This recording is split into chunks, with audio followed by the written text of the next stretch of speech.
Thanks, everyone.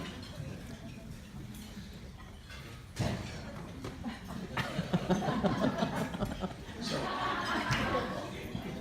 the year was 1985. I was 6 years old. I had a lot more hair. Communism was on the run. We Are the World topped the charts. Back to the Future took over the theaters, and Hulk Hogan wrestled his way into our living rooms and into our hearts. And Mike and I met each other. It was a big year. Now, growing up, I spent a lot of time at the Komives' house. It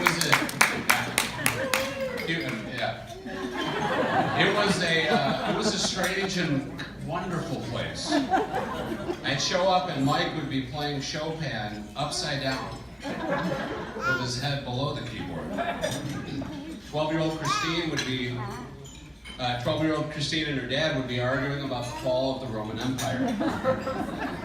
I thought they had a black and white TV, but it just turns out the dial was always on Turner Classic Movies. These guys were gonna party. Now, Mike's 3 older sisters and his cousin Pete were a big influence on him and on me. They exposed us to new music, art, people, you name it. We saw it probably a few years before we should have. They also taught Mike a lot about being a gentleman, like when to speak up and when not to. A lesson I never learned. So, I thought I'd try it now for the first time. All right. Okay. That was easier than it looks. Now, Mike's aunt and uncle Todd and Mimi loved to watch the Red Wings when they were over for dinner. I can still remember Mimi screaming at the TV, his legs shaking, "Put puck in net! Get cup!"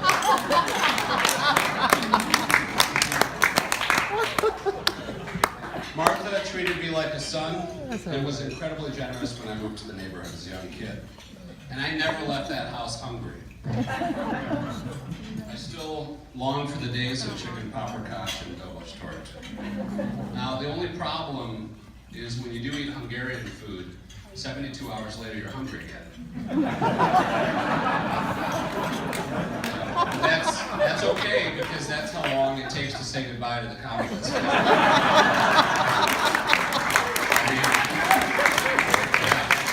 The driveway goodbyes sometimes lasted longer than the visits. And I was only 6 houses away. Now, Mr. Komives, Mike's dad, served as a magistrate judge for over 40 years, one of the longest serving. And he would do anything for his country and for his kids, including breaking the law. Now, when we were 12, Mike and I started caddying together at Oakland Hills Country Club. And you had to get there at 5 a.m. so you could get a spot in the lottery to get one of the good rounds. So Mr. Komives wakes up, drags himself out of bed at 4:30 to get us there. And we're driving down Losser, and we realize halfway there, we don't have our towels, our caddy towels. No towels, no loop. So we had to go back. So now we've got about 8 minutes to travel what normally takes 15. I looked over at Mr. K, and he had this crazed look in his eyes. And he guns it out of the neighborhood, sending pebbles and dirt flying. He got up to 75 miles an hour on Losser in a Ford Escort.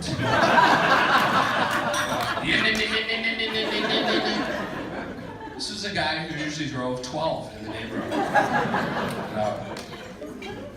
We got there just in time. He would do anything for his kids. Now, music was always on in that house. And Mike would leave it on all night. And one time we're having a sleepover, I'll never forget, he puts on Ravel's Bolero on repeat all night. Now, if you know the song, you know it builds, builds, builds, until it ends sounding like 2 trains colliding. I slept in 10-minute increments. And Mike slept like a baby. So, good luck getting your beauty sleep ready. Now, as we got older, music continued to play an important part in our friendship. It was how Mike communicated. So if I came to his house and he was in his room, his head under his pillow, listening to Adagio for strings, I knew he was having girl troubles. If it was Def Leppard's Pour Some Sugar on Me, I knew he wasn't having it. In the early 90s, he learned how to put his music skills to good use. Now, the nearby Little Caesars put in the Simon Says game. If you got 20 in a row, which was hard to do, you got a free Coke. If you got 100 in a row, which is like the Rain Man level, you got a free pizza. And I don't think Mike spent more than 20 bucks on food that year. Although he did put on a few pounds. Now Mike has turned his love for music into a great career as a piano teacher. His calling as a teacher is ironic because he spent more time in the Seaholm High School parking lot than he did inside one of its classrooms.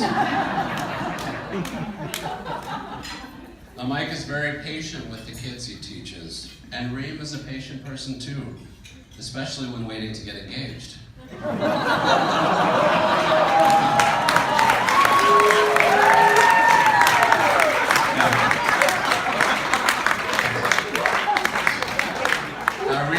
Reem said to him, and these aren't her words, but she said, "Hey Mike, this whole thing is getting a little largo, and not enough accelerando," which is Italian for "Where's my ring?" 6 weeks later, they're engaged. Like Reem, Mike is also very loyal. When Mike showed her the bodies that he keeps under the stairs to the basement, she stood by his side. After all, those Star Wars action figures maybe worth something someday. But while they have a lot of similarities that brought them together, I think it's going to be the differences that keep them together. On trivia night, if you want to know who played Steven Seagal's sidekick in Above the Law, you need Mike.